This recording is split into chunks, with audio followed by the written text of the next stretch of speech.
نمس یو باندې پیریان راغلي وو د شیشې شانتي چې واسه کیسه راته او داسې کار یاره بس یو سړی بس لوپریانو پسې ګرځېدو یاره به او کار مار به یې نه کوو په دې لوپرو راوړې چرسونه مرسونه به یې مسکله بس سړی راکه دغه شوی و ملنګې ته جوړ شوی ملنګې ته جوړ شوی یاره بس سړی په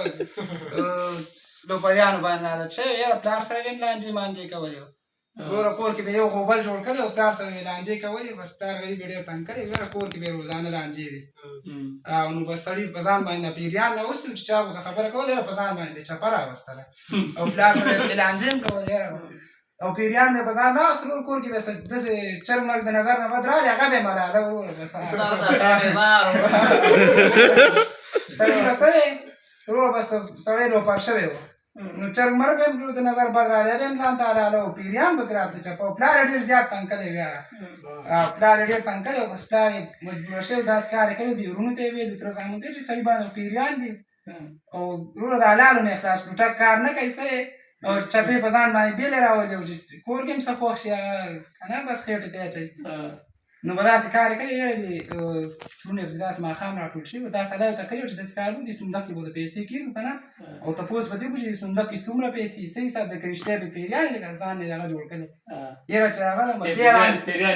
چې پیریان یې معلوم کړو یاره نو به دې سړی دې ارامي دا کیسه اورېدلې وه یاره بابا چې کیسې اورېدلې بس صندوق نه پیسې راخستې به تاخ کې ایښې وي تاخ کې یو جګ دی بس هغه کې یې پیسې ایښې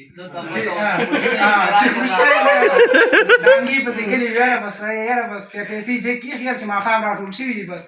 چې ځان باندې ته باندې چپه راغلي بس هغه یې پرې راغلي چې هغه یې پرې راغلي چې څنګه چل دی تا باندې چپه ده وروره ځان دې شرمولی دی بس چې تا باندې چپه ده څنګه لکه ته موږ ته ښکاره کړه دې صندوق کې څومره پیسې دي که نه چپه ده باندې یاره به دې ارامي داسې کار کوي پلار ته یې واس کوي د پلار یې دغه نوم خان نوم میشن یې ورته باره کوي د پلار یې خان نوم یاره پلار ته به یې ویل چې لکه ته به ما ته څه پلار وې او زه به تا ته دغه نوم به درته ویم او خانې به درته ویم د پلار یې خان نوم خانې پلار ته یې واس کوي چې خانیه ورشه په جیب کې پیسې پرتې دي تاخ کې راواله یاره چې پلار یې ورغلی یاره رښتیا به پیسې خو جیب کې پرتې وي صندوق کې څه صندوق یې ورغلی صندوق کې 1 روپۍ پلار وی سړي دغه ځای کې پاګل چې یاره که خو پیسې خو هلته جیب کې پرتې دي صندوق کې او پیسې نشته یاره بس سړی چې دې باندې رښتیا پیریان دي نو به داسې کار کړی یاره سهار یې مخه کړی و بس پیر ته یې به ودرېد پیر بس هغه یې به ولې که نه علاج یې ورته کړ چې پیریان ته وباسي یاره به چې سړی به ولې دی اوس پیر صاحب ناست دی یو لوی ډانګ هم ورسره دی یاره ته دکه دي چې یاره هلته خو بېګا بس شولې خو دې ځای کې به دې څوک بچ کړي پیر له یې راوستلی یاره به چې سړی یې کېنولی دی بس پیر دم هم شروع کړی هغه دړه کې ویل چې هلکه اوس دی خو دم کوي که نه که د ګیر کړي نو پیریان د باندې دار نه پاسېدو نه وي باسي او ډانګ اوسه تیار پروت دی راشه بس سیچل وکړه بس که ګیر شي او